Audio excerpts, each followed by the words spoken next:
qui double. Sa concurrente reprend le contrôle, c'est maintenant que tout se joue. Elle insiste, persiste, elle reprend le lead de la course. Oui, elle rentre en tête dans le virage, la concurrence est rude aujourd'hui. Attention, elle évite la chute de près, elle ralentit, bam! Monsieur le Président, Mesdames, Messieurs de la Cour, le silence résonne. Le silence est d'or. Elle semble morte. Elle dort maintenant. Accident tragique sans précédent. L'obstacle de pierre a eu raison d'elle. Née à l'âge de pierre, la science, aujourd'hui, se meurt. Elle se réveille, les oiseaux chantent, le ciel est bleu. Au thermomètre, 23 degrés. Elle est allongée sur ce lit d'hôpital, son diagnostic vital est engagé.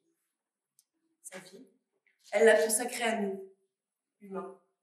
L'homo sapiens, déjà, elle voulait sauver. L'homo sapiens, elle voulait améliorer. L'homo sapiens, elle a aujourd'hui tué. Adam, Ève, portaient-ils dans leurs mains le serpent atomique? La pomme ne résulte-t-elle que de purs artifices? ChatGPT a-t-il trouvé la formule du péché? Cette formule, la science, elle, aujourd'hui, l'a trouvée. Scientia. La connaissance, le savoir, l'érudition. La connaissance, Oppenheimer en a pourtant usé, oui, lorsqu'il était question en 1945 pour lui de créer cette arme destructrice.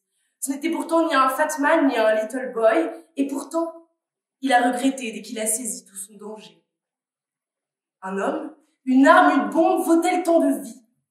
Adam et Ève sont-ils finalement le prix de la vengeance humaine? Adam saisit son iPhone 26, ouvre la dernière version de Safari, puis « Ok Siri, quelle est la météo de la semaine prochaine ?» Il pleuvra toute la semaine, sauf mercredi. Sortez vos parapluies nucléaires et protégez-vous, cette météo est idéale pour les champignons atomiques. Quel programme, se dit Adam. Non, Adam, attends. Adam a peur. Peur de l'avenir, peur de demain, peur pour sa vie. 94 620 morts à Nagasaki, 20 000 tonnes de TNT pour une bombe atomique. Il a peur, il ne dort pas. Non, il ne dort plus. Alors, dans son lit d'hôpital, Scientia pense. Elle pense à demain. Elle qui est née à l'âge de pierre et de la main de l'humain, ne voit plus aujourd'hui son chemin, le chemin de la raison ou de l'évolution de l'humain. Elle fonce tout droit vers la mort, tout droit vers le chagrin, là où le destin n'est lui plus serein. 80 ans plus tard, le schéma se répète. Les mêmes menaces grondent là où la vie semble si peu pérenne. Les peuples sont en danger pendant que les gouvernants, eux, négocient. Ils font leur joug à coups de friction d'atomes. L'as se transforme alors en avertissement, en menace là où la paix ne semble plus avoir sa place. Oppenheimer l'a immédiatement regretté. Einstein, lui, pacifique qu'il était, prendrait aujourd'hui le désarmement de ce monde. Les peuples ont peur de ce fantôme invisible qu'on ne voit pas, qu'on ne touche pas, qu'on ne sent même pas. Son nom fait peur, plus que tout. La fission d'atomes est le fruit d'un travail scientifique inédit qui a bouleversé le monde. Le monde, et avec lui la vie humaine. La vie humaine est donc poussière. La raison humaine, elle, dépassée. Dépassée, ma chère contradictrice, vous en avez l'air, mais pour vous, je me suis prêtée au jeu. J'ai posé à ChatGPT une simple question. La science va-t-elle droit dans le mur? Devinez ce qu'il m'a répondu. Pas du tout! La science révolutionne notre compréhension du monde. Et parce que la prévention est une méthode gratuite et neutre, faites attention. Vous risqueriez de buter lorsque votre réflexion un jour sera demandée de là où vous êtes. Oui, les technologies, les sciences, c'est parfois compliqué pour l'humain. Voilà que peu à peu la raison disparaît, pendant que la bêtise humaine, elle renaît. Vous désirez certainement actuellement scroller ma pensée, mais non, détrompez-vous, la raison humaine est reine. La réflexion, l'émotion, la raison, quelles chances ont-elles de survivre face à la robotisation accrue de ce monde? L'homme, devenu automate, porte aujourd'hui Scientia à bout de bras. Il l'amène là, là-bas, là où le monde un jour, lui, périra. Détrompez-vous, Elon Musk n'est pas vous. Enfin, non. SpaceX, Tesla, Neuralink, ChatGPT, ils prônent donc la colonisation de Mars. l'Homo sapiens vivra donc un jour sur Mars. Ma chère contradictrice qui est très loin, même à vous, je ne vous le souhaite pas. Imaginez une seconde. 10 millions d'Elon Musk, 10 millions de clones, 10 millions de signes nazis, 10 millions de ChatGPT.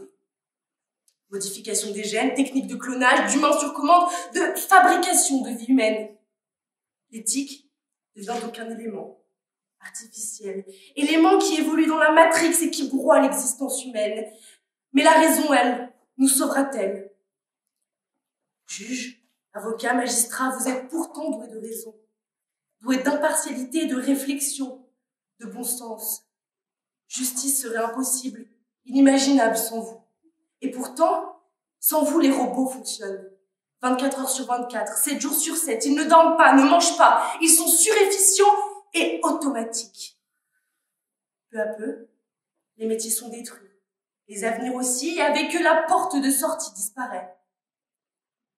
La porte de sortie semble aujourd'hui s'envoler. La science, elle, fonce droit, à bâbord.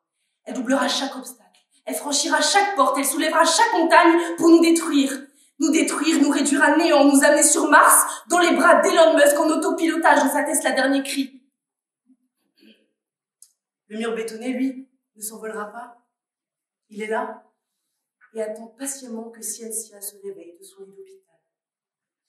Les gènes d'Adam, les gènes d'Ève, les miens, les vôtres, ceux d'Elon Musk n'ont plus de valeur. L'amour 2.0 gagne du terrain.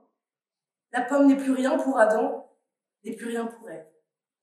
Il faut maintenant la remplacer par la pomme croquée de celui qui déshumanise le monde et nous prolonge la main. Ne nous laissons pas abattre par cette pauvre pomme déjà entamée et en train de pourrir.